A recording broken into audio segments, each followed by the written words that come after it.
Isang mapagpalang araw na naman nga sa inyo guys. So for today's video, update ko lang kayo sa South team natin. So okay na, kumpleto na yung mga pang South nga natin na kalapate. So 8 piraso yung gagamitin natin na panlaban or ililipad natin ngayon South. So karamihan BBC, combined GRPC. So isang kalapate, 2 club. So sa 8 nga na yun, 7 yung BBC, BBC GRPC. So yung isa lang na isuksok natin sa CLRPC. CLRPC BFRC naman yung isa nating ilalaban sa 8 na yun. Yung isa lang na yun ang nasilat sa ibang club. Sa kadahilanan nga na nawala ng singsing yung club nga natin or na out of stock sila. Hindi tayo nakabili.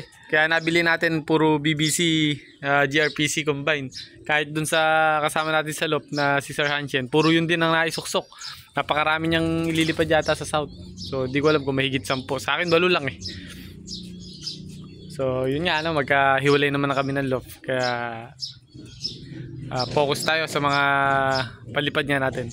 So pakita ko lang sa inyo yung mga young bird nga natin para sa South. So ayun nga guys, yung 2 blue bar na yan yung pang South natin. Nakita nyo naman, sing-sing pa lang, sulit na. So medyo masakit sa bulsa, sing-sing pa lang. So eto, pang ano natin, ngayong norte. Yan, saka ito. Ito yung pinakamagulang natin pang South, yung 2 na yan. Combined din lahat yan. Ito yata yung CLRPC. Ayan. CLRPC BFRC. Tapos ito BBC GRPC. So shoutout nga pala kay paring Jomar. So taga Inang Bayan. Kaya lang tayo nagkaroon ng CLRPC BFRC. Binigyan tayo ng ring.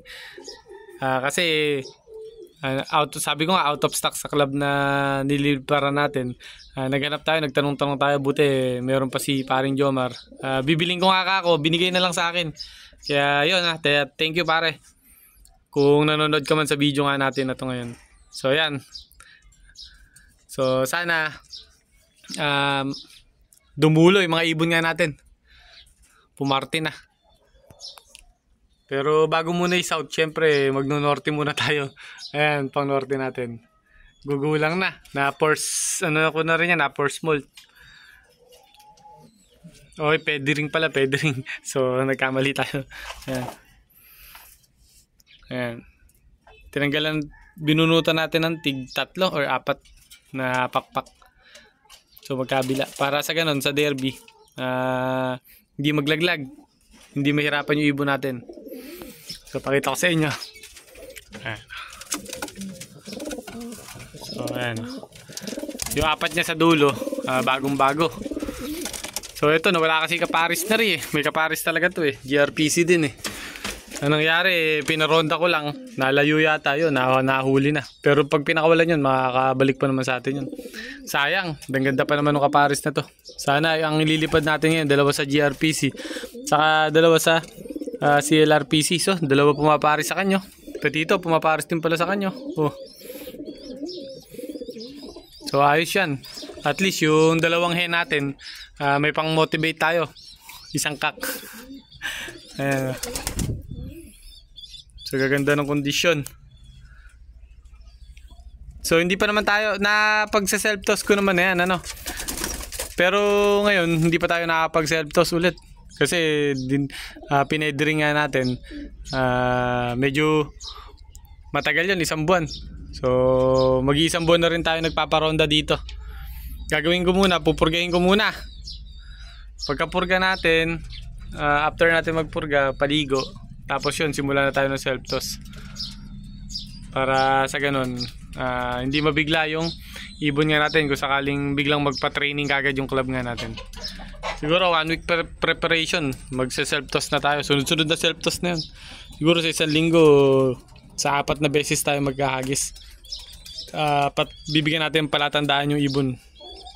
Para makauwi ng, or bibigyan natin ng palatandaan yung ibon para mas mabilis makauwi. Hindi mahirapan. Kumbaga, may ruta silang dadaanan, may sariling ruta sila. Hindi sila makikisabay sa ibang ibon para makuwi. So yan, 5 pa lang, dyan natin lilipat. So pakita ko na sa inyo guys yung pang south natin. Ito pa yung dalawang pang south natin. Mapipisa pa lang yung isa, pero isa pisa na. Medyo malabo kasi video natin, hindi na muna natin pagagalapin. So eto, pang south din natin to, BBC MacArthur. So kahit na medyo kapos tayo sa budget, hindi natin matiis yung MacArthur. Talagang nagsuksok tayo. Isipin nyo, ring pa lang 700 plus na sa isang pares na to. Sing-sing pa lang ayan na. So gaganda ang condition ng mga young bird nga natin. So sa young bird naman, di naman ako nagkahawak pagka ganyan pa lang yung edad ng young bird, para iwas stress. So ngayon nahawakan nga lang natin na yan. MacArthur BBC yan. So pasintabi sa mga kumakain, medyo madumi yung pugad nga nila. Sa akin naman, pagka ganyan naman yung pugad, okay lang yan. Huwag lang mahirap lang dyan pagka mabasa. So mga tuyo naman yung dumi ng young bird natin, kaya alam nating healthy. So yun yung dalawa. Bali 6 na yung napapakita kong young bird nga sa inyo para sa gagamitin natin sa karera natin para sa south. So pakita ko pa sa inyo yung dalawa pa. So ito yung dalawa nga nating pang south. Yan.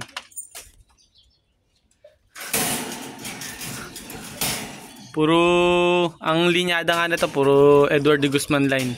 So yung sa 8 kalapati nga natin na yun, yung 6 na huli kong pinakita, yung kapipisa pa lang, tapos yung naka MacArthur. Saka ito, magkakapatid to. Pinagamitan ko lang na sitter. Kung napansin nyo yung breeder natin, napaka healthy. Ginawa ko kasing discarte doon. May kasabay itong sitter. So kada mangingitlog siya, after 10 days, lalagay ko sa sitter pag malapit na mapisa.